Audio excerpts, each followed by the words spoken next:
Good morning, children. 5 chapters complete chestunnamu. Today we are going to discuss about chapter 6, our culture and heritage.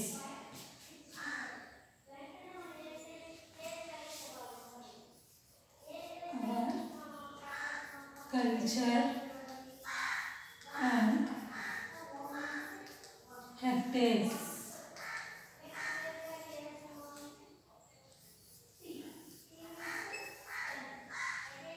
Come on, open page number 73. 70 to 73. First మనకి new words ఉన్నాయి కమ్మా, వాటికి numbers వేసుకుందాం.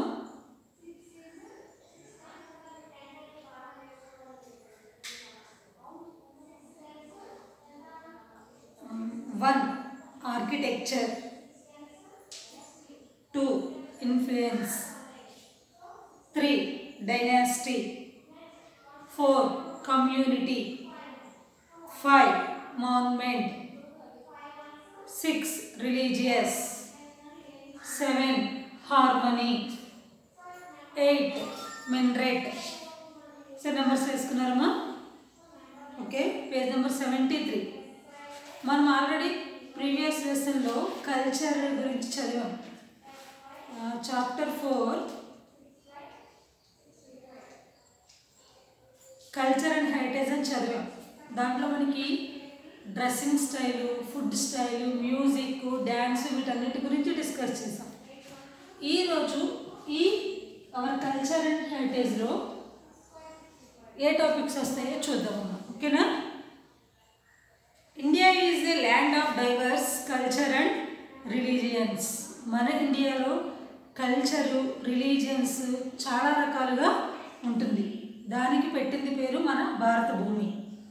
People from different places have come and settled in India. మన ఇండియాకి చాలా అంటే వేరే దేశాల నుంచి కూడా చాలామంది వచ్చి సెటిల్ అవ్వడం జరిగిందంట. Indian festivals and architecture have been influenced by its history.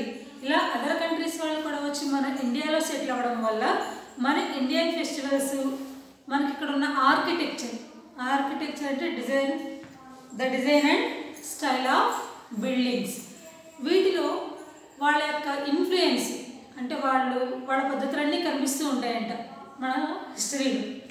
History అంటే ఏంటమ్మా? జరిగిన చరిత్ర.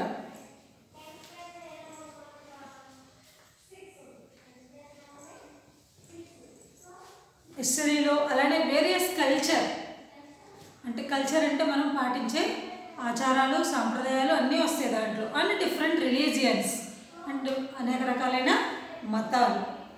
These are a part of our rich heritage.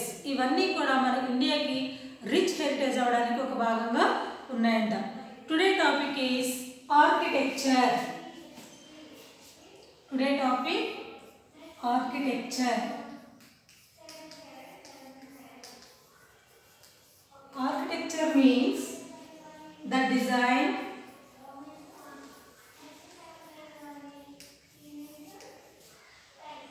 and style of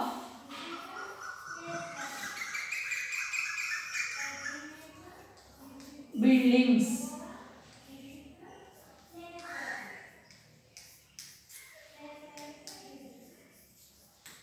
Architecture means the design and style of buildings. Building కట్టుకునే పద్ధతుల్ని design అంటే మనం ఒక ఇల్లు కట్టాలి అంటే చక్కగా ఒక్కొక్కళ్ళు ఒక డిజైన్ చేసి ప్లాన్ చేసుకుంటూ ఉంటారు కదా, దాన్ని ఆర్కిటెక్చర్ అని పిలుస్తారంటే ఈరోజు టాపిక్ అది మనకి.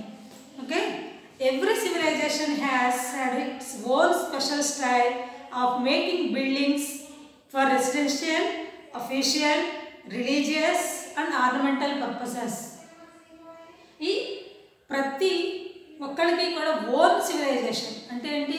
మార్పు చెందడం, రూపాంతరం చెందడం. ప్రతి ఒక్కరికి ఒక్కొక్క స్టైల్ ఉంటుందంట. అది దేంట్లో? Making of buildings, officials, religious and ornamental. Several forms of architecture can be seen in the world around us. ఇలా డిఫరెంట్ స్టైల్ ఉండబట్టే మనం డిఫరెంట్ ఫార్మ్స్ ఆఫ్ ఆర్కిటెక్చర్ని మనం ప్రపంచమంతా చూడగలుగుతున్నామంటే. అంటే ఒక్కొక్కళ్ళ ఆలోచన విధానం ఒక్కొక్క రకంగా కొత్త స్టైల్లో ఉంటుంది కాబట్టి మన చుట్టూ ఉన్న ఆర్కిటెక్చర్ని మనం డిఫరెంట్ స్టైల్లో చూడగలుగుతున్నామంట. India has a rich heritage of architecture. ఈ ఆర్కిటెక్చర్లో మన ఇండియా రిచ్ హెరిటేజ్ అంటే రిచ్ అంటే ఏమో మనం యాక్చువల్గా డబ్బు విషయంలో చెప్తాం వాళ్ళు చాలా రిచ్ అని. కానీ ఈ dance form, food style, dressing style వీటన్నిటిలో కూడా మన ఇండియా రిచ్ అంటే ఒక మంచి లెవెల్లో ఉంటుందంట. అలానే ఆర్కిటెక్చర్ కూడా ఒక మంచి పొజిషన్లో ఉంటుందంట. Its monuments include beautiful gem studded palaces, big forts, temples, mosques and churches.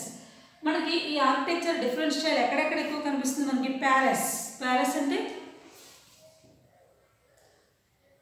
పెద్ద పెద్ద భవనాలు, బిగ్ ఫోర్ట్స్ రాజు కోటలు అంటాం కదమ్మా అలా, టెంపుల్స్, మాస్క్, చర్చ్ ఇలాంటి వాటన్నిటిలో మనకి డిఫరెంట్ స్టైల్ ఆఫ్ ఆర్కిటెక్చర్ కనిపిస్తూ ఉంటుందంట.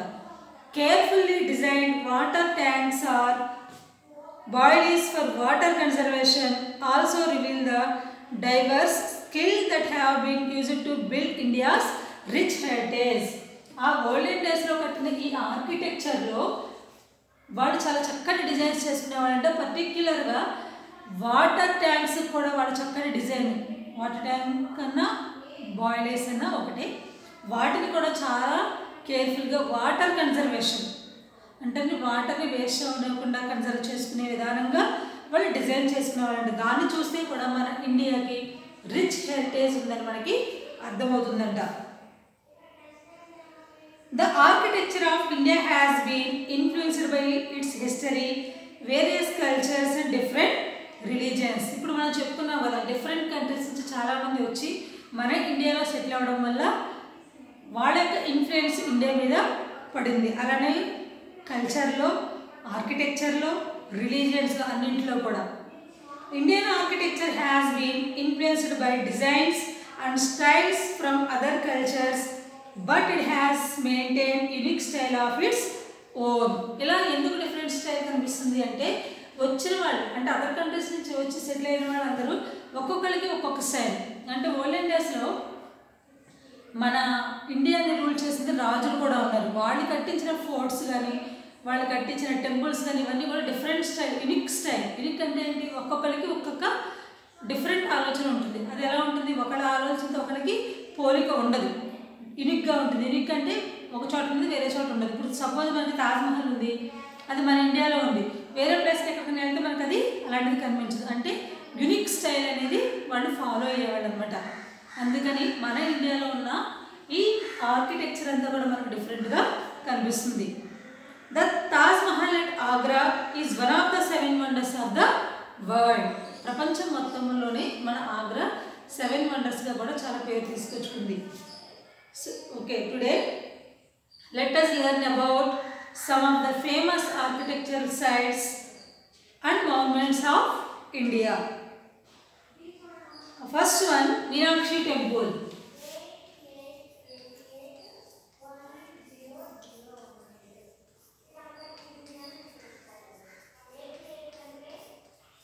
First one, Meenakshi Temple. It is in Madurai. ఈ మీనాక్షి టెంపుల్ మనకి ఎక్కడుంది? మదురై. స్టేట్ వచ్చి Tamil Nadu. Meenakshi temple is in Madurai, Tamil Nadu. Main features of Meenakshi temple. This temple has 14 towers. ఈ టెంపుల్కి వచ్చి 14 టవర్స్ ఉంటాయంటమ్మా. 14 టవర్స్ కాల్డ్ గోపురం.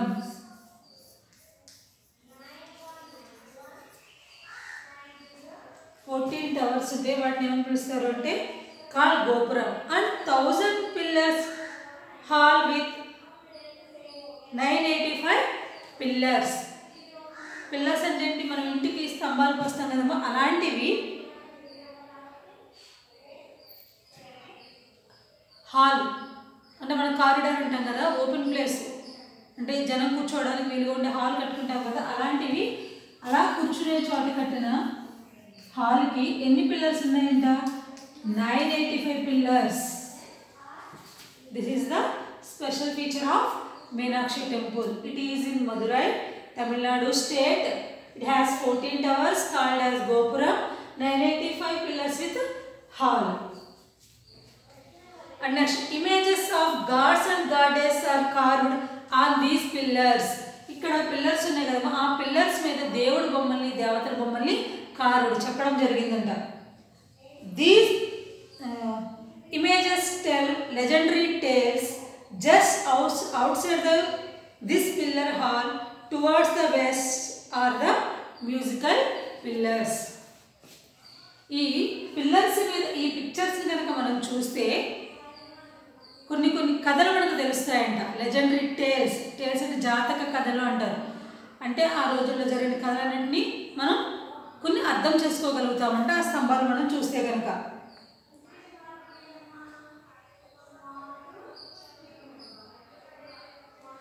Just out side the pillar, మనం బయటకు వచ్చిన తర్వాత వెస్ట్కి టువర్డ్స్ ద వెస్ట్కి వెళ్తే కనుక అక్కడ ఉండే పిల్లర్స్ మ్యూజికల్ పిల్లర్స్ అంట. అంటే ఇటువంటి టచ్ చేస్తే మనకి మ్యూజిక్ వినిపించే విధానంగా ఉంటాయంట కొన్ని pillars. The pillars of the temple produce a different musical note every time they are struck. మనం బయటకి వచ్చిన తర్వాత వెస్ట్కి కనుక వెళ్తే అక్కడ మ్యూజికల్ పిల్లర్స్ ఉంటాయి. వాటిని మనం టచ్ చేస్తే వాటిలో నుంచి మనకి డిఫరెంట్ స్టైల్ ఆఫ్ మ్యూజిక్ వినిపిస్తూ ఉంటుందంట. అంటే ఓల్డెన్ డేస్లో ఆ కట్టిన విధానం చూస్తే మనకి అప్పట్లో వాళ్ళు ఎంత గ్రేట్గా థింక్ చేశారు అనేదాన్ని మనకు అర్థమవుతుంది. అసలు అలాంటివి మళ్ళీ మనం ఎవరు ఎక్కడ కూడా కట్టడం జరగట్లేదు. ఓల్డెన్ డేస్లో ఉన్నవి మనం చూస్తూ ఉన్నాం. In the centre of the temple there is a pond called kulam. అక్కడ అంటే చుట్టూతో పిల్లర్స్ ఇవన్నీ ఉండి టెంపుల్ ఉండి మధ్యలో ఉంటుందంట ఒక పాండ్, అంటే చెరువులాగా. దానిని కులం అని పిలుస్తారంట. మనం సినిమాలో చూస్తాం, మీరు చూసే ఉంటారు అర్జున్ సినిమా మహేష్ బాబుది. దాంట్లో హీరోయిన్ డ్యాన్స్ చేస్తుంది కదా మెట్ల మీద చిరకలతోటి. మధుర మీనాక్షి అనే సాంగ్ ఏదో చేస్తుంది కదా, దాంట్లో కనిపిస్తుంది మనకి చుట్టూత మెట్లు స్తంభాలు అవన్నీ చాలా చక్కగా కనిపిస్తాయి. అది సెట్టింగు, కానీ టెంపుల్ ఆ విధానంగా ఉంటుందని చెప్పి ఒక ఎగ్జాంపుల్. ఓకేమ్మా. అండ్ నెక్స్ట్ జమ్మా మసీద్.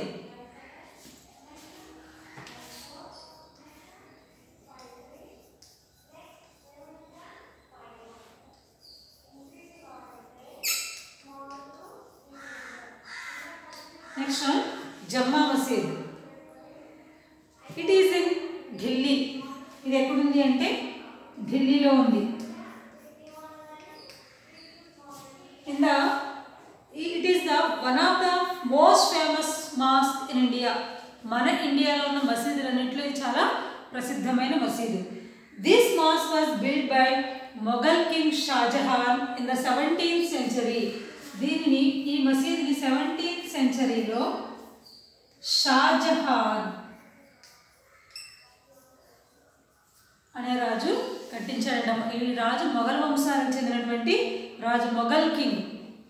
అంటే మన దేశాన్ని చాలామంది రాజులు పరిపాలించారు, అలానే మొఘల్ వంశీయులు కూడా పరిపాలించడం జరిగిందమ్మా.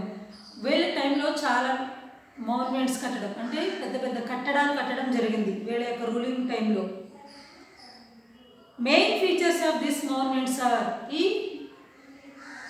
మసీదుకు ఉండే ఫీచర్స్ అంటే ముఖ్యమైన రూపురేఖలు ఏంటి అంటే, it is also the largest mosque in India. మన ఇండియాలో చాలా పెద్దది. It has a huge courtyard where thousands of people can pray at the same time. ఒకే టైంలో థౌజండ్స్ ఆఫ్ పీపుల్ అంటే వేల కొద్ది మంది కూర్చుని ఆ మసీద్ ప్రార్థన చేస్తుంటారు కదా, అలా చేసుకోవడానికి వీలుగా ఉండే హాల్ ఉందండి అక్కడ. The roof of the mosque has 8 domes. దీనికి రూఫ్ అంటే పై కప్పు అంటాం కదా మనం, దానికి 8 డోమ్స్. మీరు పిక్చర్లో చూడండి, డోమ్స్ కనిపిస్తున్నాయి ఇందులో, అలాంటి 8 ఉంటాయంట పైకి ఉండే domes. There are 2 minarets with staircases inside them. అలానే 2 మినరేట్స్. మినరేట్స్ అంటే గోపురం అంటారు కదా, గోపురాలు ఇటొకటి కనిపిస్తున్నాయమ్మా. వీటిలో స్టైర్ కేసెస్ అంటే మెట్లు కూడా ఉన్నాయండి ఇన్సైడ్ లోపల. These monument is primarily made of red sandstone and white marble. ఈ monumentని red sand stone white marble use చేసి కట్టడం జరిగిందంటమ్మా. It is said that about 5,000 workers build this mosque in 7 years. ఈ మసీదు కట్టడానికి వర్కర్ అంటే రోజుకి 5,000 మంది వర్క్ చేస్తే అది కంప్లీట్ అవ్వడానికి 7 years పట్టిందంటమ్మా. అంటే ఎంత కష్టం. ఇప్పుడు మన చుట్టూ చూస్తూ ఉంటాం మన సరౌండింగ్లో. ఒకళ్ళు ఇల్లు కట్టుకోవాలంటే 3 months 6 months 1 yearలో కంప్లీట్ అయిపోతుంది. అది కూడా వర్కర్స్ ఎంతమంది చేస్తారు, 10 మందో 15 మందో వర్క్ చేస్తూ ఉంటారు. అది కూడా కొంచెం కొంచెం గ్యాప్ ఉంటుంది. కానీ ఈ మసీదుని కట్టడానికి 5,000 వర్కర్స్ రోజు వర్క్ చేస్తే 7 years పట్టిందంటే దాన్ని ఎంత చక్కగా కట్టారో మనం అర్థం చేసుకోగలుగుతాం.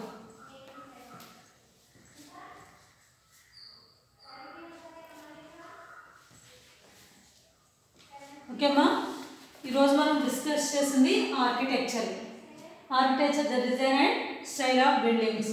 దాంట్లో ఫస్ట్ వన్ మీనాక్షి టెంపుల్ గురించి డిస్కస్ చేసాం. It is in Madurai, Tamil Nadu. It has 14 towers called as గోపురం, 985 pillars. అలాగే అక్కడ ఒక పాండ్ ఉంటుంది, ఆ పాండ్ని కులం అని పిలుస్తారు. అలాగే పిల్లర్స్ టచ్ చేస్తే మనకి అక్కడ ఒక మ్యూజిక్ కూడా వస్తూ ఉంటుందంట మా పిల్లర్స్లో నుంచి.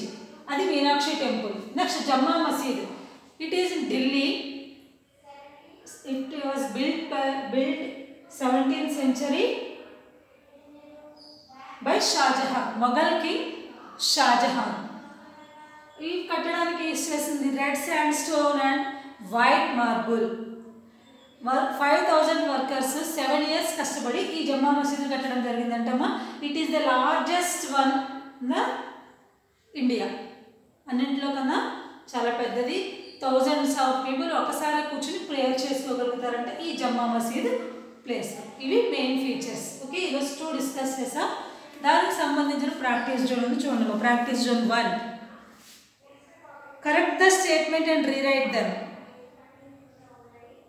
ఇక్కడ రాంగ్గా ఇచ్చారు స్టేట్మెంట్స్, వాటిని మనం సరిచేసి రాయాలి. ఫస్ట్ వన్ చూడండి, Meenakshi temple is in Delhi. ఢిల్లీలో ఉందని ఇచ్చారు మీనాక్షి టెంపుల్. అది కరెక్టా రాంగ్? దాన్ని మనం సరిచేసి సెంటెన్స్ మొత్తం మళ్ళీ కంప్లీట్ చేయాలి. And next Junagadh fort is one of the 7 wonders of the world. మనకి ఇంకా ఈ జునాగఢ్ ఫోర్ట్ గురించి రాలేదు, అయినా ఒకసారి మీరు టెక్స్ట్ బుక్లో చూసి చూడండి. 7 wonders ఆఫ్ ద వరల్డ్ అన్నారు. కానీ మనకి 7 wonders ఆఫ్ ద వరల్డ్ ఒకటి ఉంది, ఒక మోన్మెంట్. అదేంటో మనం అక్కడ పెట్టి రాస్తే అది కరెక్ట్ స్టేట్మెంట్ అవుతుంది. నెక్స్ట్ సి, జమ్మా మసీద్ was built by the Mughal king Akbar in the 17th century. ఈ జమ్మా మసీద్ని మొఘల్ కింగ్ అక్బర్ కట్టించాడని ఇస్తున్నారు, ఇక్కడ ఇచ్చారు. మరి అది కరెక్టా? అది సెర్చ్ చేసి రాయాలమ్మా. అండ్ ద జమ్మా మసీద్ is primarily made off white sand stone. ప్రధానంగా అంటే ఫస్ట్గా వైట్ శాండ్ స్టోన్ యూజ్ చేశారు వాళ్ళు. ఏ శాండ్ స్టోన్ యూజ్ చేశారో మనం సరిచేస్తే సెంటెన్స్ మొత్తం కంప్లీట్ చేయాలి. ఓకే అమ్మా. What is special about the pillars of Meenakshi temple? Meenakshi టెంపుల్లో ఉన్న పిల్లర్స్ యొక్క ప్రత్యేకత ఏమిటో రాయాలి. ఏంటి ప్రత్యేకత? ఇక్కడ మనం టచ్ చేస్తే మ్యూజిక్ వస్తుంది, అది మెయిన్ అట్రాక్షన్. మీరు ప్రాక్టీస్ జోన్ లెసన్ చదివితే మీరు రాయగలుగుతారమ్మా. చాలా ఈజీగానే ఉంటుంది, మీరు ట్రై చేయండి. ఓకేనా? ఓకే అమ్మా, today class is completed. By. Practice zone మాత్రం ట్రై చేయండి అమ్మా. Okay, by.